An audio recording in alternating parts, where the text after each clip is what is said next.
സൈറ്റി അന്വേഷിക്കുന്നത് ഉണ്ണികൃഷ്ണൻ പോറ്റിയുടെ കൂടെ ആരൊക്കെ ഫോട്ടോ എടുത്തെന്നല്ലല്ലോ.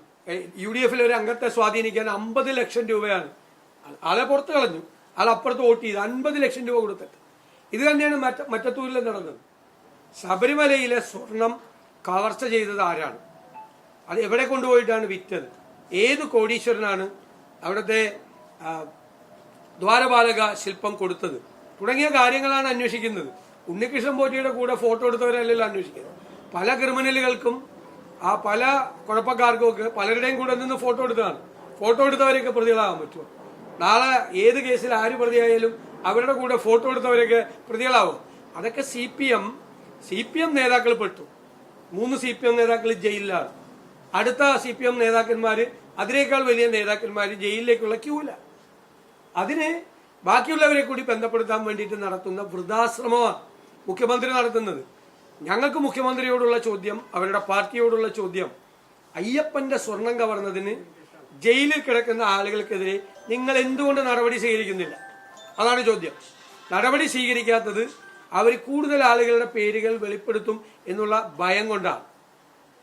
അതുപോലെ തെരഞ്ഞെടുപ്പുമായി ബന്ധപ്പെട്ട് തെരഞ്ഞെടുപ്പ് അട്ടിമറിക്കാൻ വേണ്ടി ശ്രമിക്കുകയാണ്. നിങ്ങളിപ്പോൾ വടക്കാഞ്ചേരിയിലെ കേസ് പുറത്തു വന്നു. ഒരാളെ UDF-ലെ ഒരു അംഗത്തെ സ്വാധീനിക്കാൻ 50 ലക്ഷം രൂപയാണ് ആളെ പുറത്തു കളഞ്ഞു. ആൾ അപ്പുറത്ത് വോട്ട് ചെയ്ത് 50 ലക്ഷം രൂപ കൊടുത്തിട്ട്. ഇത് തന്നെയാണ് മറ്റത്തൂരിൽ നടന്നത്. ജനാധിപത്യത്തെക്കുറിച്ച് വാദോരാതെ പ്രസംഗിക്കുക, എന്നിട്ട് പണം കൊടുത്തിട്ട് ആളുകളെ സ്വാധീനിക്കാൻ BJP രീതിയിൽ പരിശ്രമിക്കുക. CPM എത്രമാത്രം അധപ്പതിച്ചിരിക്കുന്നു എന്നതിന്റെ ഉദാഹരണമാണ് അവിടെയും മറ്റത്തൂരിലും കണ്ടത്. മറ്റത്തൂരിലും വടക്കാഞ്ചേരിയിൽ കണ്ട അതേ കാര്യമാണ് നടന്നത്. എന്നിട്ട് തെറ്റായ പ്രചരണം കൊടുത്തു. 8 കോൺഗ്രസ് അംഗങ്ങൾ BJP-യിൽ ചേർന്നു. ഒരു കോൺഗ്രസ് അംഗവും BJP-യിൽ ചേർന്നില്ല എന്ന് ഞാനാ പറഞ്ഞത്. എപ്പോഴാണ് അറിയുന്നത്? ഒരാളും പോയിട്ടില്ല. ഒരാളും. തൊടുപുഴയിൽ 16 വയസ്സുള്ള മകൻ UDF സ്ഥാനാർത്ഥിക്ക് വേണ്ടി പ്രവർത്തിച്ചു എന്നതിന്റെ പേരിൽ അയാളുടെ ഉമ്മയെ ബാങ്കിൽ നിന്ന് പിരിച്ചുവിട്ടു. ഒരു മരിച്ചുപോയൊരു സഖാവിന്റെ ഭാര്യയായിരുന്നു. അവർക്കൊരു സാധാരണ ജോലി, ഒരു കുടുംബം പുലർത്തുന്ന ആ ജോലി വെച്ചിട്ടാണ് UDF സ്ഥാനാർത്ഥിക്ക് വേണ്ടി 16 വയസ്സുള്ള മകൻ പ്രവർത്തിച്ചു എന്നതിന്റെ പേരിൽ അമ്മയെ ബാങ്കിൽ നിന്ന് പിരിച്ചുവിട്ട പാർട്ടിയാണ് CPM. ആലോചിച്ച് നോക്കിയേ ഏത് തരത്തിലേക്കാണ് പോകുന്നത്. എന്നിട്ട് മുഖ്യമന്ത്രി RSS-നെ പ്രതിരോധിക്കുന്നത് CPM ആണെന്ന് പറയാൻ നല്ല തമാശയാണ്. RSS-ന്റെ കൂടി പിന്തുണയോടുകൂടി നിയമസഭയിലേക്ക് 77 ജയിച്ചു വന്ന MLA ആണ് ശ്രീ പിണറായി വിജയൻ.